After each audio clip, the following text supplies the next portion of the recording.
Let's get honest today. Most meetings are a waste of time. They run too long, go off topic, and leave everyone wondering, why was I even here?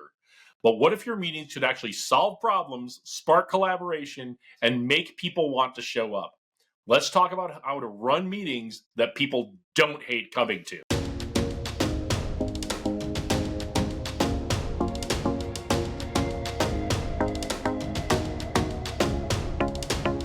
Cross-functional meetings are some of the most valuable, but also the most painful. Different teams, different priorities, and way too much backstory. Leaders need to make these meetings purposeful, productive, and respectful of everyone's time. Leaders need to do that. Us, leaders. Today, we're going to give you 3 techniques to make sure that your meetings are productive and valuable to everyone who shows up. Technique number 1 is to set a clear objective and share context. We've talked about this one before in other videos, but it can never be said too many times. Before the meeting starts, answer these 2 questions. Why are we here, and what does success look like? Then share the agenda for the meeting in advance, including the purpose. Let attendees know what decision needs to be made or what input you're looking for, because if you don't need to make a decision or get input, why are you doing it? Also, make sure everyone knows why the results of this meeting are important for the big picture of the organization, not just for you calling the meeting. Research shows that meetings with a clear purpose are 60% more productive, which makes a ton of sense because if there isn't a clear purpose for your meeting, why are you having it? Technique number 2 is to keep it focused and facilitated. Appoint a facilitator to keep the meeting on track, or do it yourself, but get someone who's gonna take on that role and not let the meeting diverge into tangents or go down rabbit holes.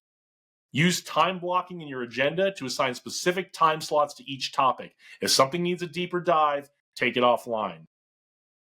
The company Slack, their internal meeting guidelines suggest trimming meetings by 25% and banning update-only formats when possible.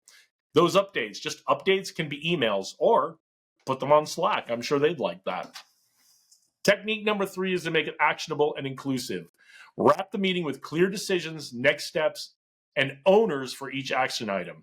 Encourage diverse perspectives. Don't let the loudest voices dominate in your meeting. Invite the quieter voices to speak by saying, let's hear from someone we haven't heard yet. You can look around the room and see who's thinking about stuff and has ideas, but isn't speaking up. You can see that with a little bit of practice.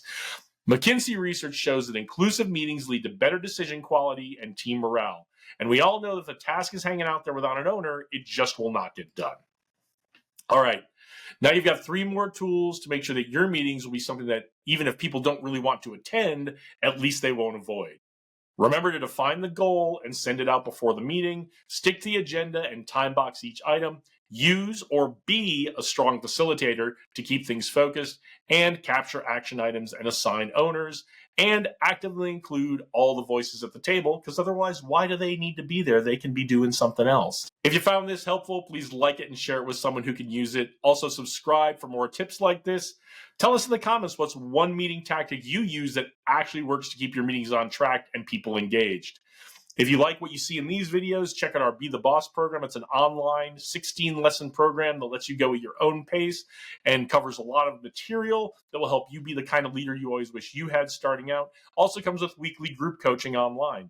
And then if you are a training manager in HR, you're an operations manager, and you have a bunch of managers in your company that you need to train, especially new managers, check out our Leadership Academy. That's a lot of the same material from the Be the Boss program, but it's a hybrid program where we come and do workshops every 4 weeks at your facility, and then we have online one-on-one coaching with the attendees on the weeks that we're not there to see you. So go out there, do great things, onward and upward.